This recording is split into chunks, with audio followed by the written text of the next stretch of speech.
FIDE World Chess Championship. We are live from Habitat in Mumbai. Would love to hear from chat where everyone is joining in from. Let the also game the safest. begin. Let's Go! begin. Handshakes and game 10 is off. Ding, what will he choose to start with? And it's... अरे ये क्या है? What was that?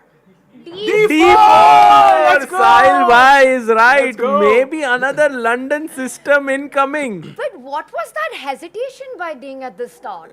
Ding That was like, very strange. maybe I should go E4, maybe I should go D4. He was Why? not very sure. Kal rest day tha. That was supposed to be decided a long time ago. No way! London again! London system. Again. Wow. I will point out though, this was the one opening that got Ding the pressure, got him the ability to put pressure on Gukesh when he played London last. It's also the opening that was played in the 23 World Championship match between Ding and Yan. Ding won that game 6, tried it against Gukesh. Gukesh held his own in that one. Here's Ding trying it for the second time in this match.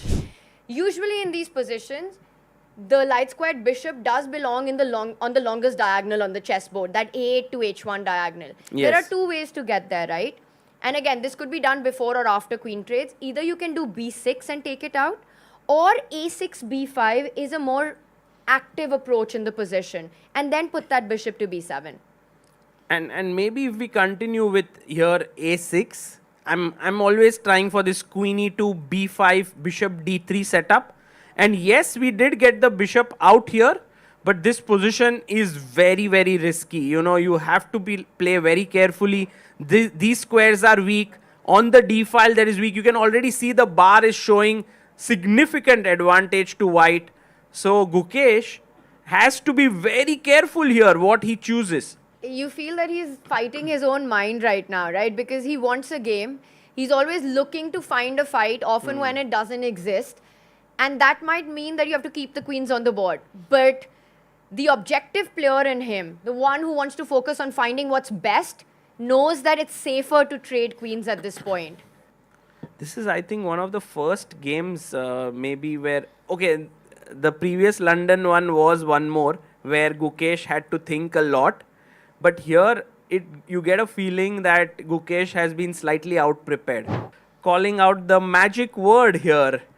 If only we wish Vishy was here.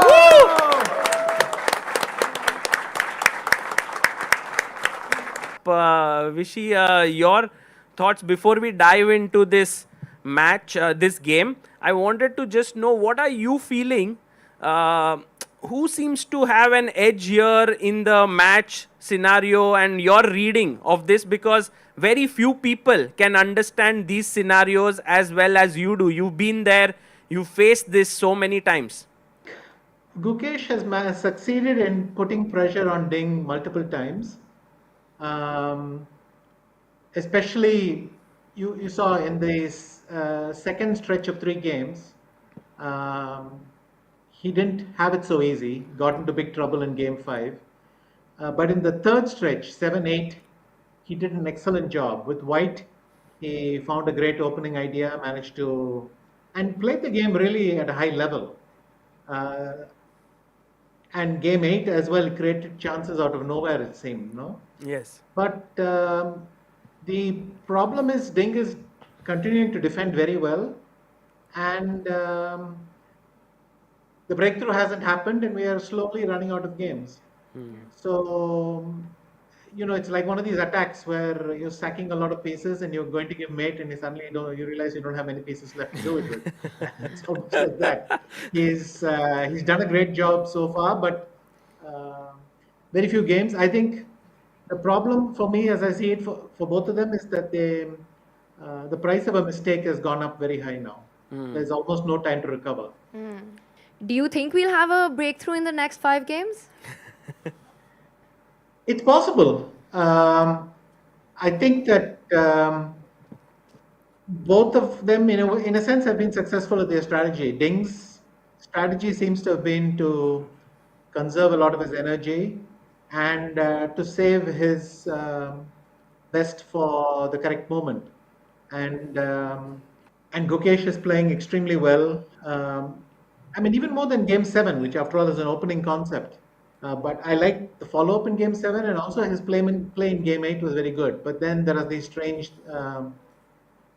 I'm still baffled that a guy who calculates like Gukesh calculates puts the A knight on C5.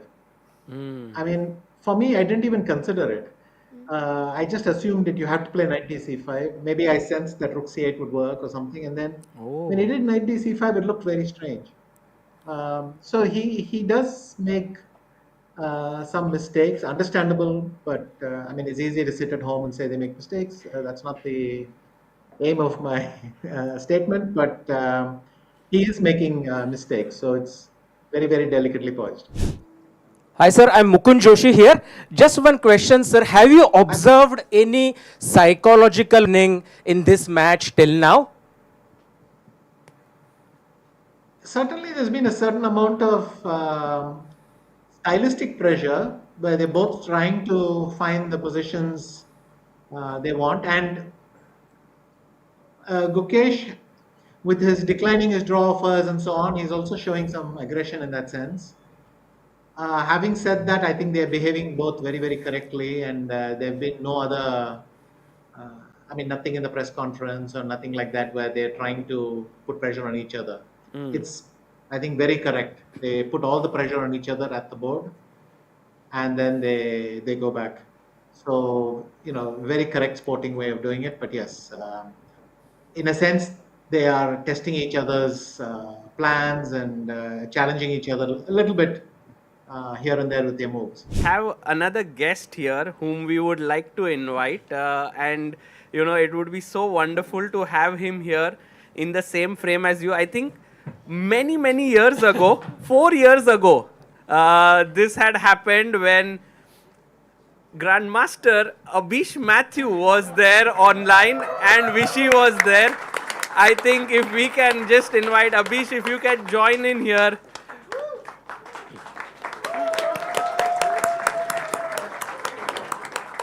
If you remember, you had played a game with Vishy in 2020, right? It is the most memorable moment in my life. I might have children later, but that'll be the moment that'll play in my head all the time. Yes, I do remember. What an incredible game it was. You showed us how you are 50 steps ahead while I am 50 steps behind. In total, 100 steps. So I don't even get to play the game. It's good to see you again.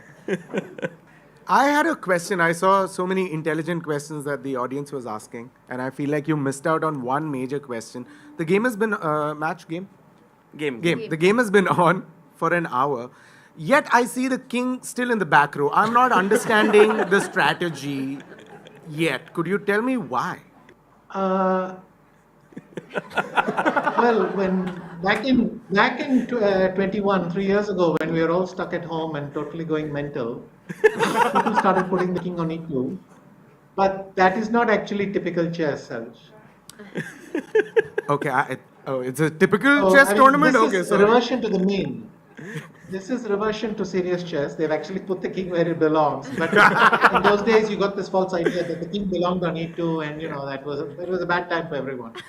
wow. It was a great time for me. Second follow-up question about the king. I don't want to brag, but did both the kings castle? Yes. I just walked in, and if I could infer that, this either means that I've forgotten chess completely, or it was castled. It was. Did they castle together? Back-to-back moves, yes. They knew that you were coming today, so they were very careful with their kings. Immediately. I'm so proud that both of them were like, we should at least move the king a little bit because I'm coming. Up for ideas of, if you don't voluntarily allow this, he wants to eventually push the B pawn forward and force you to allow this. Yeah. Because I was thinking, what are the other 2 pawns? They can come and kind of take the knight away or distract them. Keeps getting filled with more and more. The stakes keep Knight. getting higher in the middle. As we edge closer towards the end. This is moving towards a Ding draw, is yeah? like, jaldi Draw. draw karte. He's so quick to trade He's pieces. so quick with the white pieces. And usually, if you draw with black, it's a great result. Yes. Left hand से move कर रहा है अभी There's it. Yay!